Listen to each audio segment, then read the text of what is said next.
Nagsumite naman ang National Bureau of Investigation sa Department of Justice ng rekomendasyon sa mga kasong isasampa kaugnay ng pagkamatay ng Ateneo student athlete sa sina Rene Baterbonia at Divine Adili sa Aurora.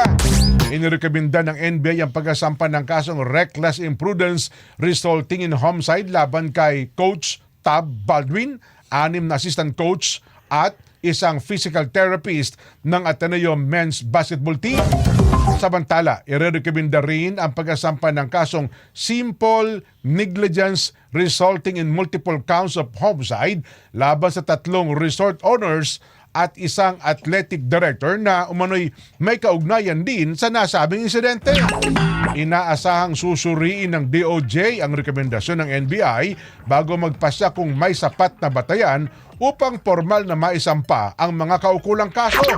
Ayon po kay DOJ Secretary Frederick Bida, hindi lamang rekomendasyon ang isusumite ng NBI kundi isang formal na referral report na kasalukuyan ng pinag-aaralan ng kanilang tanggapan. Sinabi rin po ng pinasasama na ng DOJ ang lahat ng dokumento at ebidensya bago maglabas ng pasya.